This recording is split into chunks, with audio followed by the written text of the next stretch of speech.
Hello, I am Chuang. Let's draw the head of Baryonyx. When drawing, we should first pay attention to its proportions. It was an animal with a very long face. So, consider the height to length ratio of its head when composing. Also, pay attention to how to represent the different facial textures, such as the relatively soft skin around the eyes, and the relatively hard skin near the mouth.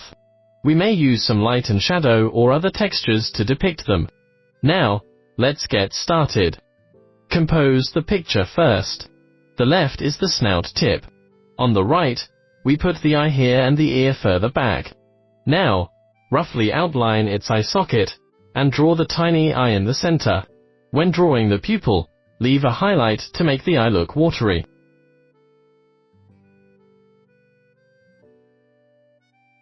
Draw its lacrimal bone here.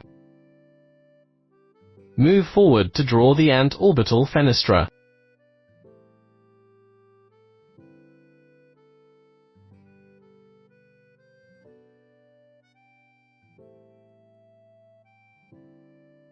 In front of the ant-orbital fenestra is the nostril. Draw the external opening here, maybe a bit further forward. Around the nostril, we can draw some wrinkles.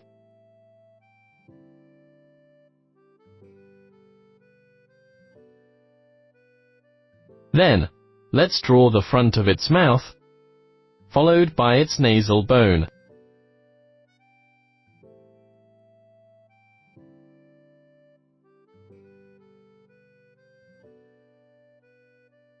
Here is its lateral temporal fenestra. Use some loose lines to show that it bulges outward. A high bulged crest was situated in front of its eyes, and above the nasal bone. We draw some lines on the crest surface to show the covering keratin.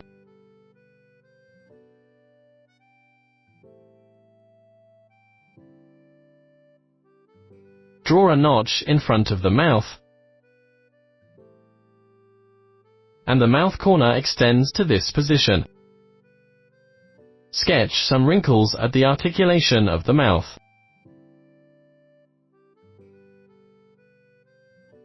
Then, show the ear hole.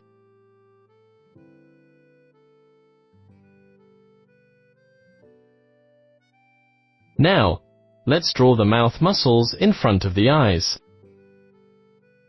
Draw a foramen here to accommodate the mandibular muscles.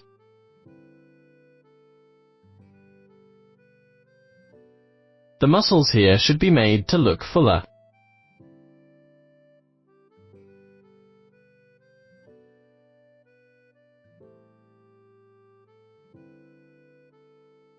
Then, we come to its lower jaw.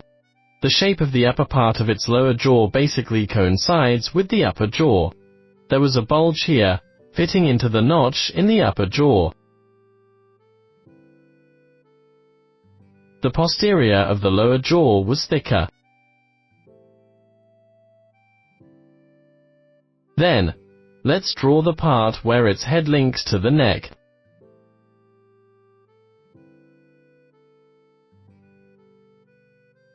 Sketch its throat here. The throat should not be positioned too far forward, but close to the bottom of the eye. This dinosaur had a mandibular symphysis at the anterior of its mouth, so the throat should be located a bit further back. To add dimension, we can place some wrinkles and shadows under the throat. A group of muscles extending backward was situated at this position of the head. Draw some wrinkles on the side of the neck.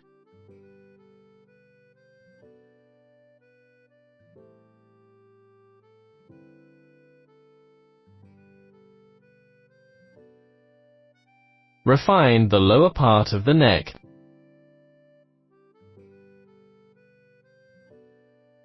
Then, depict some specific structures of its mouth. This position is depressed inward, which looks the same when viewed from the side. We can add more shading here to make the flesh of the mouth plumper. Apply some shading here to make the mouth look rounder.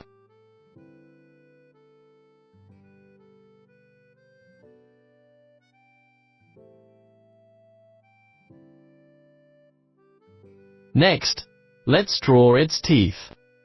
The anterior teeth were very long, and those in the notch were relatively small. These upper teeth can be drawn sparsely, extending half the length of the entire head and roughly ending here. The mandible teeth were smaller than those in the upper jaw, and they were denser.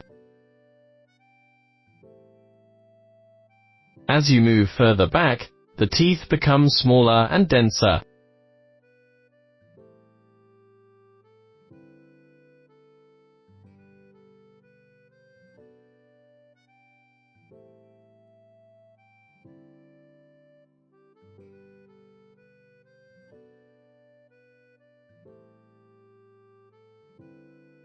Then, let's draw its short tongue, with some shading to give it a fuller look. Let's also make the face to be fuller.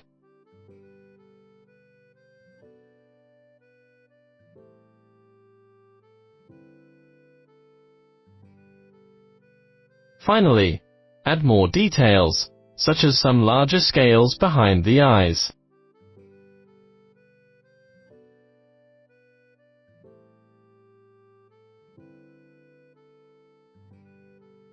The scales might be larger near the top of the head. Despite no fossil evidence, animals generally have some protective scales in this area.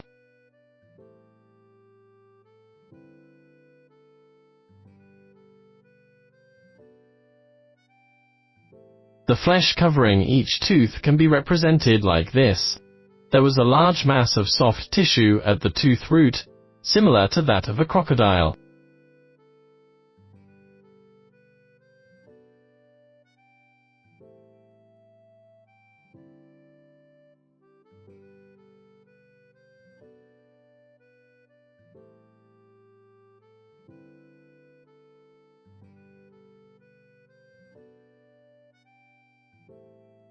In this way, we finished drawing the head of Baryonyx.